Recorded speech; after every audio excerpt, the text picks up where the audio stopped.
عزیز طالبات السلام علیکم۔ آج ہم پڑھنے جا رہے ہیں مضمون اور انشائیہ، یعنی مضمون اور انشائیہ میں کیا فرق ہے۔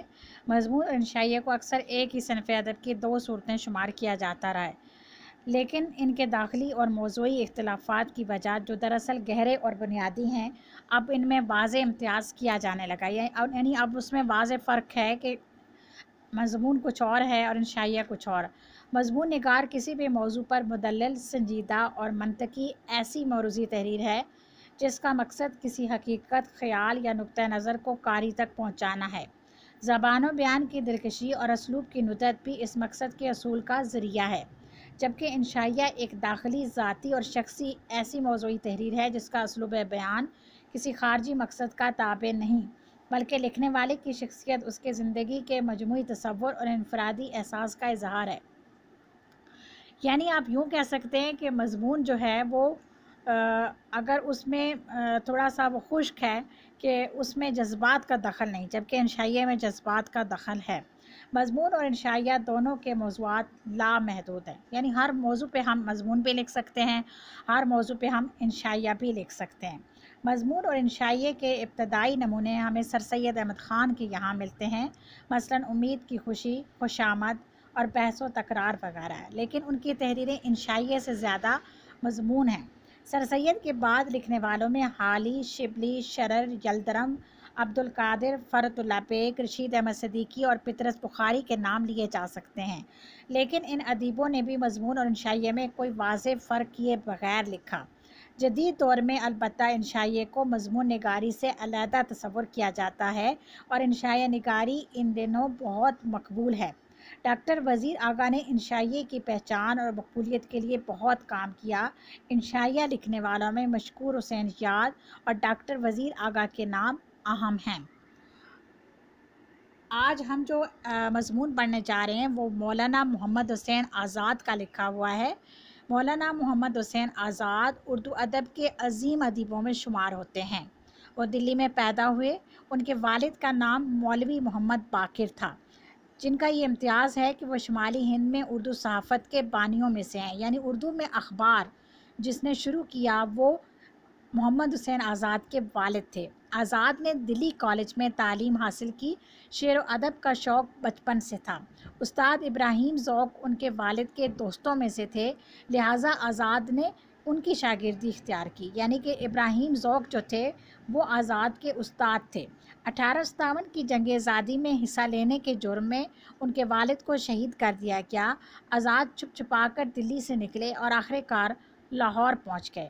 یہاں پر انہوں نے مختلف ملازمتیں کیں اور بعد میں گورنمنٹ کالج لاہور میں پروفیسر ہو گئے۔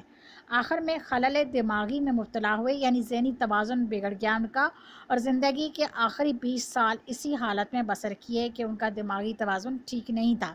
لیکن مزے کی بات یہ ہے کہ اس حالت میں بھی تصنیف و تالیف کا سلسلہ انہوں نے جاری رکھا۔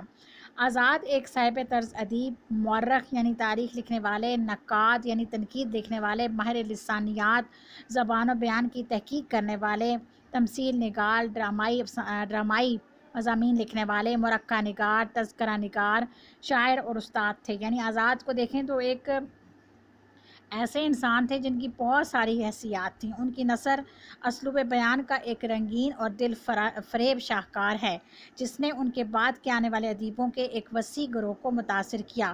ان کا ایک بڑا کارنامہ اردو میں جدید طرز شاعری کا آغاز ہے، جس کی ابتدا انجمن پنجاب لاہور کے مشاعروں سے ہوئی، جس کے وہ سیکرٹری تھے۔ اسی انجمن کے جلسہ منعقدہ 15 اگست 1867 میں انہوں نے اپنا ایک مضمون نظم اور کلام موضوع کے باب میں خیالات پڑھا۔ یہ اردو ادب اور تنقید میں اپنی نوعیت کا پہلا مضمون تھا جس میں شاعری کی ماہیت، نوعیت، شاعری اور دوسرے فنون لطیفہ کے درمیان تعلق اور فرق، شاعر کے کردار اور شاعر کی مقصود و غایت پر اظہار خیال کیا گیا تھا۔ اس مضمون میں جو بنیادی مباحث یعنی کہ جو بحثیں اٹھائی گئی تھیں وہ آج بھی ادبی تنقید کا اہم موضوع ہیں۔ یہی مضمون جو ان کے اسلوب بیان کا بھی ایک اہم نمونہ ہے، اس کتاب میں پیش کیا گیا ہے۔ آزاد نے ساری عمر لکھنے میں بسر کی۔ ان کی اہم کتابوں میں آب حیات، سخندان فارس، دربار اکبری، نیرنگ خیال، قصص الہند اور نظم آزاد مشہور ہیں۔ آج ہم ان کا لیسن پڑھنے جا رہے ہیں، نظم اور کلام موزوں کے بارے میں خیالات۔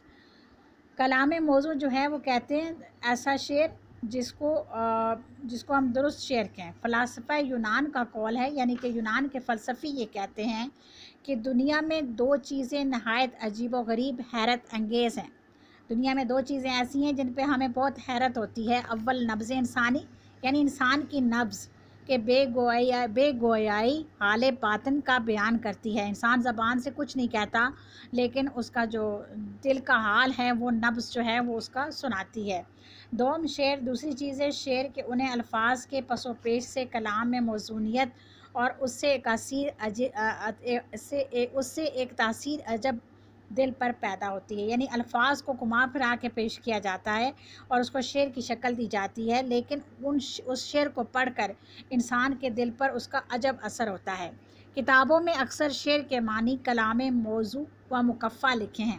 کتابوں میں اگر ہم دیکھیں کہ شعر کی ڈیفینیشن اور تعریف کیا لکھی گئی ہے، وہ یہ لکھی گئی ہے کہ کلام موزوں اور مکفّہ، یعنی کہ کافی اور ردیف کا خیال اس میں رکھا گیا ہو، لیکن در حقیقت چاہیے کہ وہ کلام مؤثر بھی ہو۔ آزاد یہ کہتے ہیں کہ ٹھیک ہے کلام موزوں جو ہے مکفّہ بھی ہو اور موزوں بھی ہو، لیکن اس کے ساتھ ساتھ کلام کا ایسا ہونا کہ اس سے انسان کے دل پہ اثر ہو، ایسا بھی ہونا چاہیے، ایسا کہ اس کا مضمون سننے والے کے دل پر اثر کرے۔ کوئی کلام منظوم تو ہو لیکن اثر سے خالی ہو تو وہ ایک ایسا کھانا ہے جس میں کوئی مزہ نہیں۔ وہ یہ کہتے ہیں کہ کلام ٹھیک ہے شاعری کی شکل میں پیش کیا گیا ہے، لیکن اس کو پڑھ کے دل پہ کوئی اثر نہیں ہوتا، تو وہ ایک ایسے کھانے کی طرح ہے جس کا کوئی مزہ نہیں ہوتا، یعنی کہ بد مزہ کھانا ہوتا ہے، کھٹا نہ میٹھا۔ جیسا کہ یہ شعر کسی استاد کا ہے، دندانے تو جملہ در دہانند، چشمانے تو زیر ابرو اند، یعنی اے میرے محبوب تیرے سارے دانت تیرے منہ کے اندر ہیں اور تیری آنکھیں تیرے ابروؤں کے نیچے ہیں۔ یعنی کہ دیکھا جائے تو اس میں صرف اس نے قافیہ اور ردیف کا خیال رکھا ہے اور اس کو کلام موزوں بنانے کی کوشش کی ہے، لیکن اس کا بظاہر کوئی گہرا مطلب نہیں ہے، اس لیے ہم اس کو کلام موزوں تو کہیں گے، لیکن ایسا شعر جو دل پہ اثر انداز ہو ویسا شعر یہ ہرگز نہیں ہے۔ جب انسان کے دل میں قوت گویائی اور جوشش مضمون مجتمع ہوتے ہیں، جب انسان اپنی زبان سے کچھ کہنا چاہتا ہے اور اس کے دل میں بہت سارے باتوں کا خیال آتا ہے، تو طبیعت سے خود بخود کلام موزوں پیدا ہوتا ہے، تو اس کی زبان سے شعر نکلنے لگتے ہیں۔ ظاہر ہے کہ جس قدر ایسی قوت اور اس قوت کا جوش و خروش زیادہ ہوگا، اسی قدر کلام پرتاثیر ہوگا۔ جتنا انسان جو ہے اس کو اچھے الفاظ میں پیش کرے گا، اس کا مضمون اعلیٰ درجے کا ہوگا، اسی قدر وہ کلام لوگوں کے دلوں پر اثر انداز ہوگا۔ روئے زمین پر پہلا غم حابیل کا تھا کہ قابیل کے سبب سے حضرت آدم کے دل پر طاری ہوا۔ روئے زمین پر سب سے پہلا غم جو تھا وہ حابیل کو قابیل کے سبب حضرت آدم کو ہوا، یعنی دونوں بیٹوں نے ایک دوسرے کو قتل کیا تھا، تو وہ دکھ حضرت آدم کو ہوا، اسے نتیجہ جوش غم کا سمجھنا چاہیے، یعنی کہ باوجود یہ کہ اس وقت تک شعر و شاعری کا نام نہ تھا، مگر جوش طبیعت سے جو کچھ کلام اس وقت ان کی زبان سے نکلا وہ سریانی زبان میں اب تک موجود ہے، جبکہ اصل کلام موزوں کی حضرت آدم سے ابتدا ہوئی، یعنی وہ الفاظ ایسے ہیں کہ ان کو ہم ایک شعر کی شکل جو ہے وہ دے سکتے ہیں، اور وہ شعر سریانی زبان میں آج بھی موجود ہے۔ جبکہ اصل کلام موزوں کی ابتدا آدم سے ہوئی، تو فرزند رشید وہی موضوع طبع ہے جو باپ کی میراث سے بہرہ بر ہو۔ اس میں شک نہیں کہ آدمی اور حیوان میں فرق گویائی کا، انسان اور حیوان میں واضح فرق جو ہے وہ زبان کا ہے، بس قوت انسانی بھی اس میں کامل سمجھنی چاہیے جس میں قوت گویائی کامل ہو۔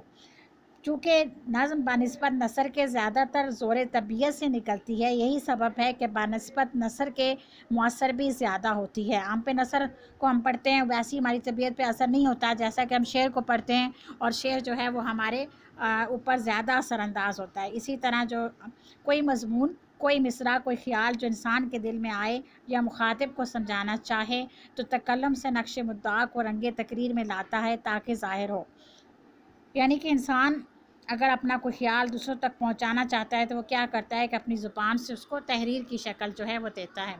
آج کا لیکچر ہم اسی پہ اختتام کرتے ہیں، باقی انشاءاللہ تعالی ہم کل پڑھیں گے۔ اللہ حافظ۔